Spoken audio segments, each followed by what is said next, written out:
சாந்தி. இன்றைய அழகான முரளியில் ஆழமான கருத்துகளாக பாபா என்ன சொல்ல வராருன்னு பார்க்கலாம் வாங்க. இந்த புருஷோத்தம சங்கம யுகத்தில் புருஷோத்தமர் ஆவதற்காக புருஷார்த்தம் செய்யணும்.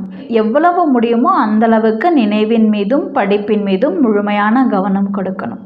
குழந்தைகளாகிய நாம் மிகப்பெரிய வியாபாரியாகவும் நாம் எப்போ எந்த இடத்துல முழுமையான கவனம் கொடுத்து சிந்தனை செய்ய வேண்டும் அப்படின்னா, எப்போவுமே லாபம் மற்றும் நஷ்டத்தை பற்றி நம்ம சிந்தனை பண்ணணும்.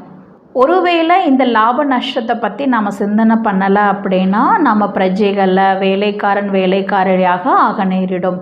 21 பிறவிகளுக்கு பாபா கொடுக்கக்கூடிய ராஜ்ய பாக்கியத்தினுடைய ஆஸ்தியை நம்ம அடைய முடியாமல் போகும்.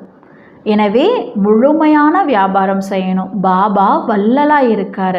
நாம் அவர்கிட்ட ஒரு பிடி அவல் கொடுத்து ராஜ்ய பாக்கியத்தை நம்ம அடையணும்.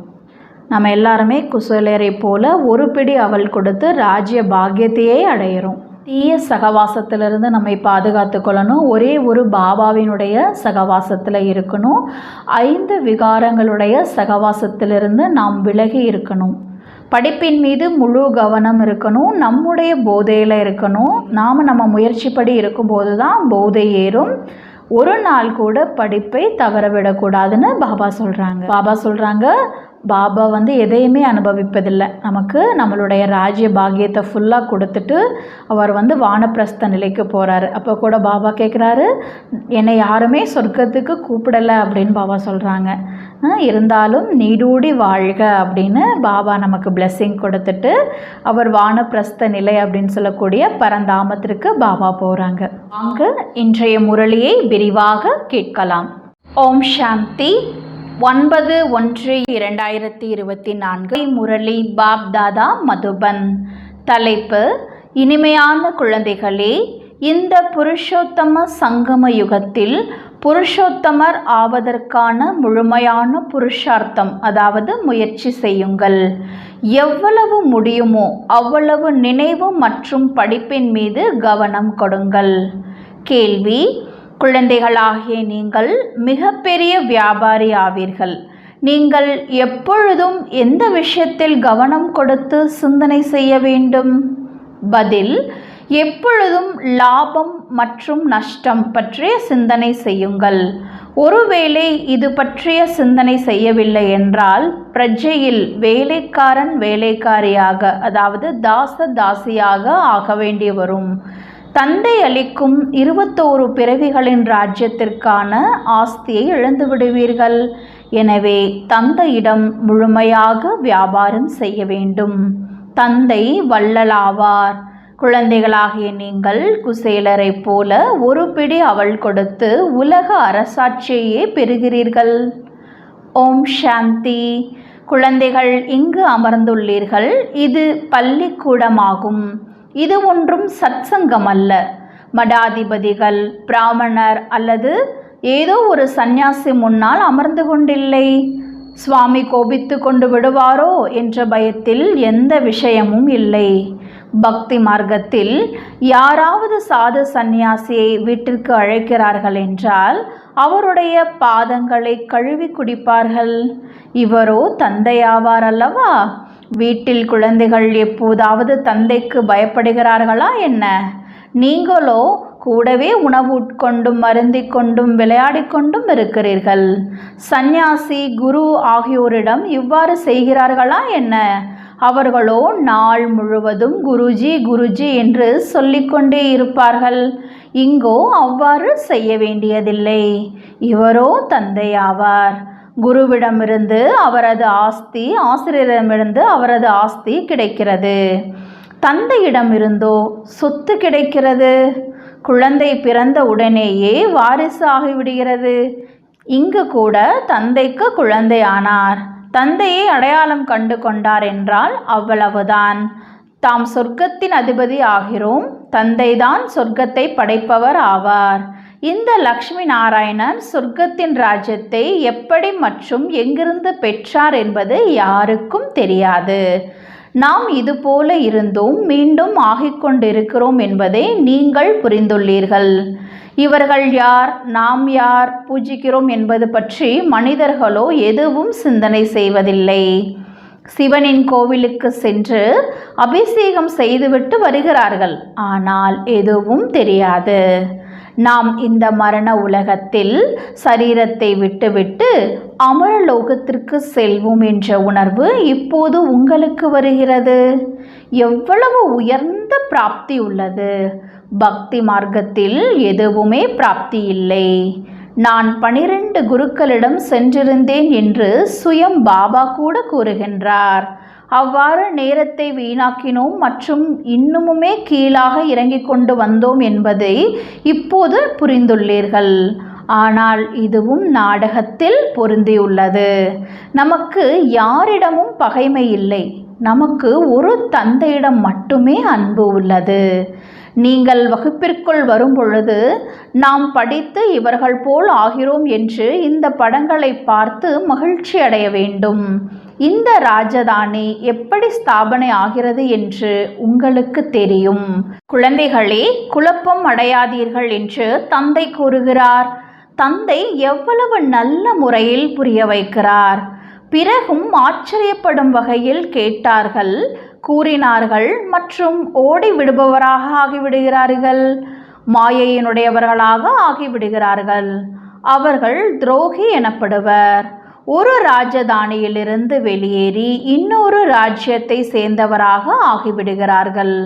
தந்தை எவ்வளவு நல்ல முறையில் புருஷார்த்தம் அதாவது முயற்சி செய்ய வைக்கிறார். பக்தி மார்க்கத்தில் எவ்வளவு அலைகின்றார்கள். தானம், புண்ணியம், தீர்த்தங்கள், விரதம், நியமங்கள் ஆகியவை நிறைய செய்கிறார்கள். நல்லது, சாட்சாத்காரம் ஆகிவிட்டது என்றால் என்ன ஆகியது? முன்னேறும் கலை ஒன்றுமாகவில்லை, இன்னுமே இறங்கும் கலையாகியது. உங்களுடையது நாளுக்கு நாள் முன்னேறும் கலையாகும். மற்ற அனைவருடையதும் இறங்கும் கலையாகும். ஞானம் என்பது பிரம்மாவின் பகலாகும். பக்தி என்பது பிரம்மாவின் இரவு என்று குருமார்கள் கூறவும் செய்கின்றார்கள். ஞானம் மற்றும் பக்திக்கிடையே இரவு பகலுக்கான வித்தியாசம் உள்ளது. ஞானத்தினால் சுகம் கிடைக்கிறது. நீங்கள்தான் உலகின் அதிபதியாக இருந்தீர்கள். பிறகு நீங்கள்தான் கீழே இறங்கி வந்துள்ளீர்கள் என்று தந்தை எவ்வளவு சுலபமாக புரிய வைக்கின்றார். உங்களை ஆத்மா என்று உணருங்கள், அவ்வளவே என்று இப்போது தந்தை கூறுகின்றார். ஆத்மா அவினாஷி அதாவது அழியாதது ஆகும். ஹே அவினாஷி தந்தையே, வந்து எங்களை பாவனமாக ஆக்குங்கள் என்று ஆத்மா கூறுகிறது. இதில் முக்தி, ஜீவன் முக்தி எல்லாமே வந்துவிடுகிறது. பக்தியில் நாம் எதுவும் தெரியாமல் இருந்திருந்தோம் என்பதை இப்போது நீங்கள் புரிந்துள்ளீர்கள். தேடிக்கொண்டே இருந்தோம். ஹே பகவான், கருணை புரியுங்கள் என்று பாடிக்கொண்டே இருந்தோம். பகவான் என்று கூறுவதால் அவ்வளவு சுவை இருப்பதில்லை. ஆஸ்தி நினைவுக்கு வருவதில்லை. நீங்கள் உயர்ந்ததிலும் உயர்ந்த சிவபாபா என்று கூறும் பொழுது உடனே ஆஸ்தி நினைவுக்கு வரும்.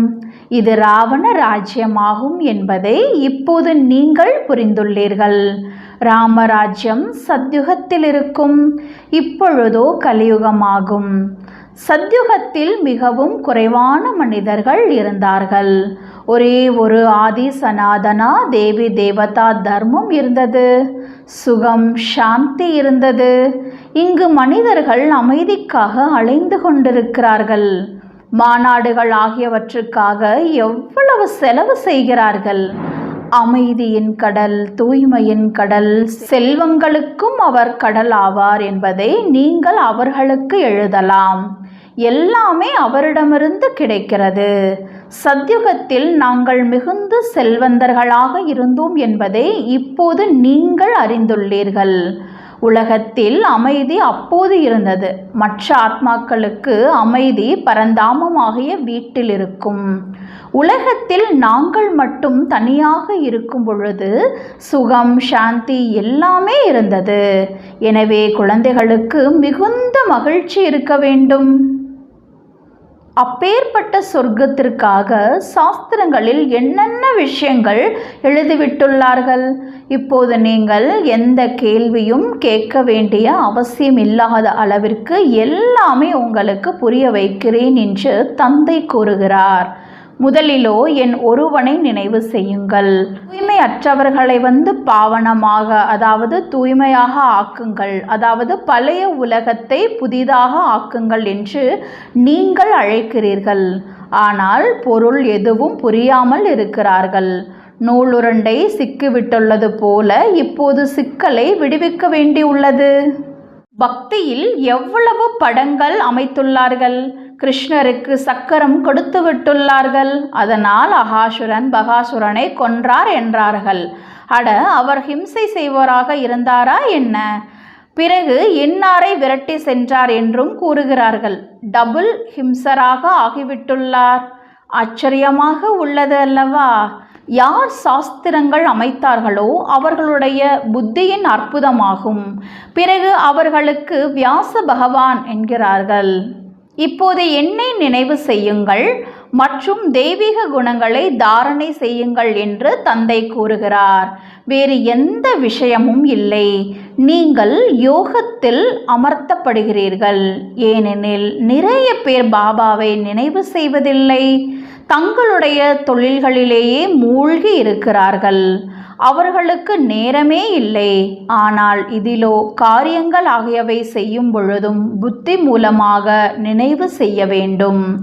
பிரியதர்ஷனாகிய எனக்கு நீங்கள் அனைவரும் பிரியதர்ஷினிகள் ஆவீர்கள். இப்பொழுது மற்ற தொடர்பை விடுத்து என் ஒருவனிடம் தொடர்பை இணையுங்கள் என்று நான் உங்களுக்கு கூறுகிறேன். உண்ணும் பொழுதும் அருந்தும் பொழுதும் நான் ஆத்மா ஆவேன் என்ற பழக்கத்தை மட்டும் ஏற்படுத்தி கொள்ளுங்கள் மற்றும் தந்தையை நினைவு செய்யுங்கள். தந்தை உங்களை எவ்வளவு உயர்ந்தவராக ஆக்குகின்றார். நீங்கள் இந்த ஒரு பைசாவின் விஷயத்தை ஏற்றுக்கொள்வதில்லை. நீங்கள் என்னை நினைவு செய்வதில்லை. உங்களது குழந்தை குட்டிகளை நினைவு செய்கிறீர்கள். என்னை நினைவு செய்ய முடிந்ததா? உண்மையில் நேஷ்டை என்ற வார்த்தை கூறுவது தவறாகும். என் ஒருவனை நினைவு செய்யுங்கள் என்று பாபா நேரடியாக கூறுகிறார். முந்தைய கல்பத்தில் கூட தந்தை நேரடியாக புரிய வைத்திருந்தார். இப்பொழுது இனிமையிலும் இனிமையான குழந்தைகளே, கல்பத்திற்கு பின்னால் கிடைத்திருக்கும் செல்லமான குழந்தைகளே, இப்போது உங்களுடைய 84வது பிறவி முடிந்துவிட்டன என்று புரிய வைக்கின்றார். இப்போது திரும்பி செல்ல வேண்டும் என்றால் நீங்கள் அவசியம் தூய்மையாக ஆக வேண்டியுள்ளது. விகாரத்தில் சென்ற காரணத்தினால்தான் நீங்கள் மிகவுமே பத்தீத்தமாக, அதாவது தூய்மை அற்றவராக ஆகிவிட்டுள்ளீர்கள். பாவனமாக ஆகவில்லை என்றால் பதவியும் குறைவானதாக கிடைக்கும். தன்னை ஆத்மா என்று உணர்ந்து தந்தையை நினைவு செய்யுங்கள் மற்றும் 84 பிறவியின் சக்கரத்தை நினைவு செய்யுங்கள். இதுவே சுயதர்சன சக்கரமாகும். இதன் பொருள் கூட யாரும் அறியாமல் உள்ளார்கள். வாயால் ஞான சங்கு ஊத வேண்டும்.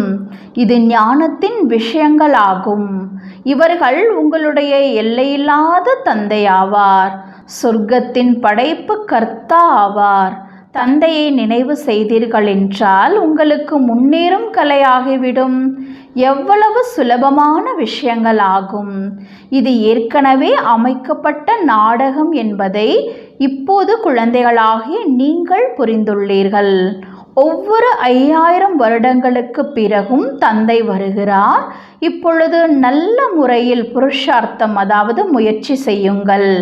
நீங்கள் செல்வத்திற்கு பின்னால் ஏன் சாகிறீர்கள்? நல்லது, மாதத்தில் 1-2 லட்சம் சம்பாதிப்பீர்கள். ஆனால் இவை எல்லாமே முடிந்து போய்விடும். சாப்பிடக்கூடிய குழந்தை குட்டிகளே இருக்க மாட்டார்கள். மகன்கள், பேரன்கள், கொள்ளு பேரன்கள் சாப்பிடுவார்கள் என்ற பேராசை இருக்கும். அப்படியின்றி எல்லோரும் அதே குலத்திலேயே மறுபிறவி எடுப்பார்கள் என்பது கிடையாது. மறுபிறவி எங்கெங்கு எடுப்பார்களோ தெரியாது. நீங்களோ 21 பிறவிகளுக்கு ஆஸ்தி பெறுகிறீர்கள். குறைவான புருஷார்த்தம் செய்தீர்கள் என்றால் பிரஜையில் போய் தாச தாசிகள் ஆகிவிடுவீர்கள். பின் எவ்வளவு நஷ்டம் ஏற்படும்.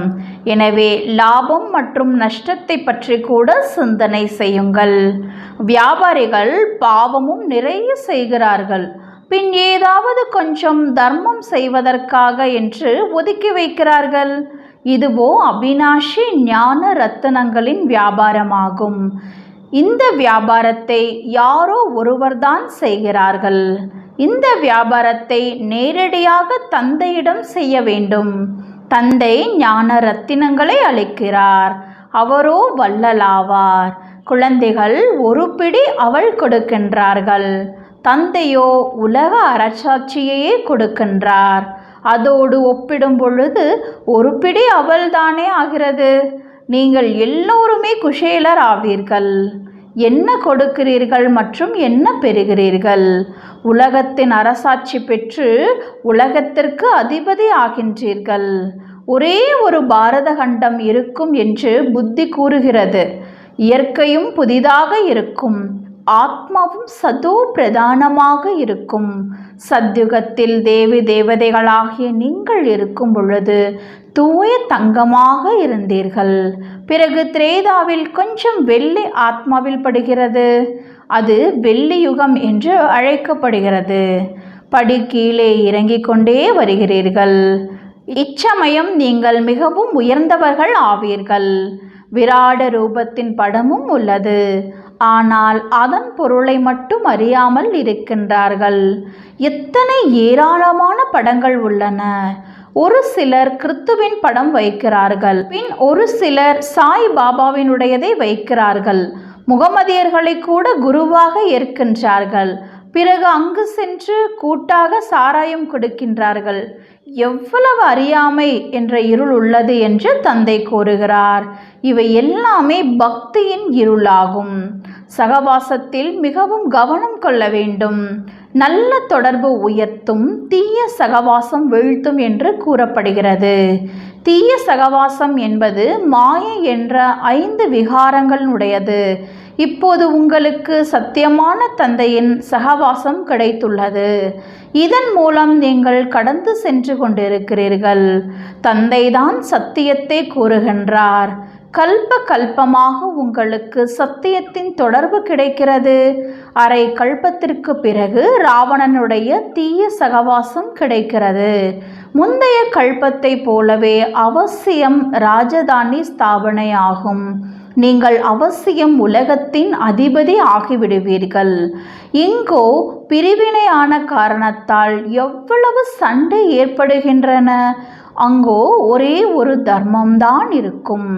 அத்வைத தேவதைகளின் ராஜ்யம் இருக்கும் பொழுது உலகத்தில் அமைதி இருந்தது. அங்கு அசாந்தி எங்கிருந்து வந்தது? அது இருப்பதே ஈஸ்வரிய ராஜ்யமாக. ஆன்மீக ஞானத்தின் மூலமாக பரமாத்மா ராஜாங்கத்தை ஸ்தாபனை செய்துள்ளார். எனவே அவசியம் அங்கு சுகம் இருக்கும். தந்தைக்கு குழந்தைகள் மீது அன்பு இருக்கும் அல்லவா? நீங்கள் எவ்வளவு அடிவாங்க வேண்டி உள்ளது என்பதை நான் அறிந்துள்ளேன் என்று தந்தை கூறுகிறார். பகவான் ஏதாவது ஒரு ரூபத்தில் வந்து விடுவார் என நினைக்கின்றார்கள். சில நேரங்களில் எருது மீது சவாரி, அதாவது நந்தி வாகனம் கூட காண்பிக்கின்றார்கள். இப்போது எங்காவது எருது மீது சவாரி ஆகுமா என்ன? எவ்வளவு அஞ்ஞான இருள் உள்ளது. எனவே தந்தை அனைவருக்கும் ஆஸ்தி அளிக்க வந்துள்ளார். பிரம்மாவின் மூலமாக புதிய உலகத்தின் ஸ்தாபனை ஆகிக் கொண்டுள்ளது என்பதை இப்போது குழந்தைகளாகிய நீங்கள் அனைவருக்கும் கூறுங்கள். பாபா எப்பொழுதும் ஆலமரத்தின் உதாரணம் கொடுக்கிறார். அதே போல இதனுடைய அஸ்திவாரத்தை ஃபவுண்டேஷன் மீண்டும் ஸ்தாபனை செய்து கொண்டிருக்கிறார். பின் வேறு எந்த தர்மமும் இருக்காது. பாரதம் அவிநாஷி கண்டமாகும் மற்றும் அவிநாஷி தீர்த்தமாகும். தந்தையின் ஜன்ம பூமி ஆகும் அல்லவா? பாபா இனிமையிலும் இனிமையான குழந்தைகளுக்கு எவ்வளவு அன்புடன் புரிய வைக்கிறார். ஆசிரியர் ரூபத்தில் படிப்பிக்கின்றார். குழந்தைகளாகிய நீங்கள் படித்து என்னை விடவும் உயர்ந்து சென்று விடுகிறீர்கள். நானோ ராஜ்யத்தை பெறுவதில்லை. நீங்கள் எப்பொழுதாவது வாருங்கள் என்று என்னை சொர்க்கத்திற்கு அழைத்தீர்களா என்ன? நான் உங்களை சொர்க்கத்திற்கு அனுப்பிவிடுகிறேன். எவ்வளவு மகிழ்ச்சிகரமான விஷயமாகும். நல்லது, நீடூழி வாழுங்கள்.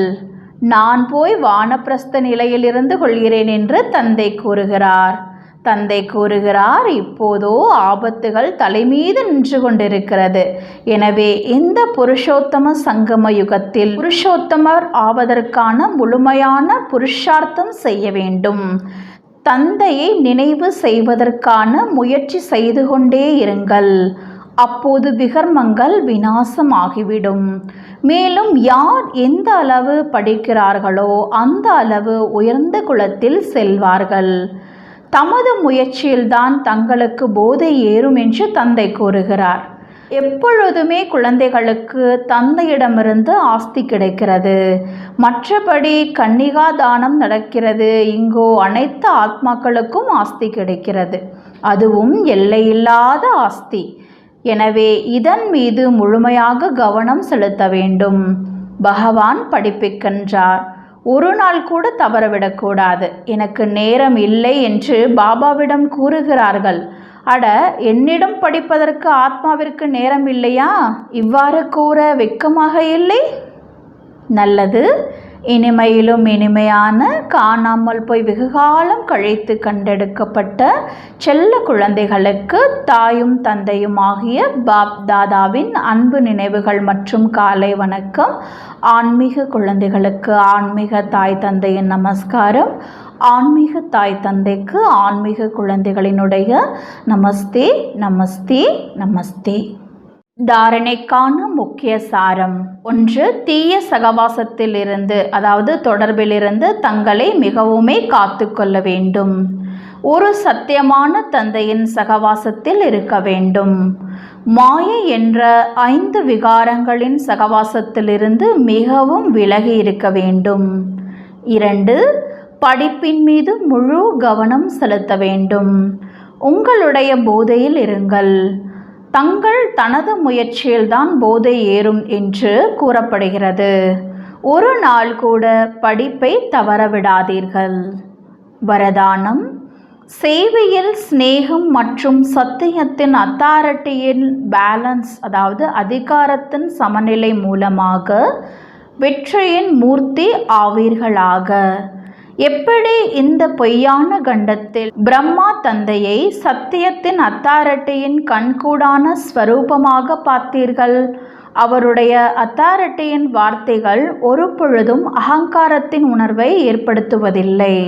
அத்தாரிட்டி, அதிகாரத்தின் வார்த்தைகளில் ஸ்நேகம் நிறைந்துள்ளது. அத்தாரிட்டியின் வார்த்தைகள் பிரியமானதாக மட்டுமல்ல, பிரபாவசாலி, தாக்கம் உடையதாகவும் இருக்கும். எனவே ஃபாலோ ஃபாதர், தந்தையை பின்பற்றுங்கள். ஸ்நேகம் மற்றும் அத்தாரிட்டி, பணிவுடைமை மற்றும் உயர்வுடைமை இரண்டும் சேர்ந்தால் போல தென்பட வேண்டும். நிகழ்காலத்தில் சேவையில் இந்த பேலன்ஸ், அதாவது சமநிலையை அண்டர்லைன் செய்யுங்கள், அடிக்கோடிட்டு வையுங்கள். அப்போது வெற்றியின் மூர்த்தி ஆகிவிடுவீர்கள். ஸ்லோகன்: எனது என்பதை உனது என்பதாக மாற்றுவது என்றால் பாக்கியத்தின் அதிகாரத்தை பெறுவது. அவ்யக்த சைலன்ஸ் மூலமாக டபுள் லைட் ஃபரிஸ்தா நிலையை அனுபவம் செய்யுங்கள். முதலில் தனது தேகத்தின் பற்றுதலை நீக்கிவிடுங்கள். அப்போது சப்தம் மற்றும் பொருட்கள் மீதுள்ள பற்றுதல் தானாகவே முடிந்து போய்விடும். ஃபரிஸ்தா ஆக வேண்டுமென்றால் இந்த உடல் சேவையின் பொருட்டு உள்ளது, அடகு பொருளாகும். நான் ட்ரஸ்டி ஆவேன் என்ற அபியாசம் செய்யுங்கள். பிறகு பாருங்கள், ஃபரிஸ்தா ஆவது எவ்வளவு சுலபமானதாக தோன்றிவிடும். ஓம் சாந்தி.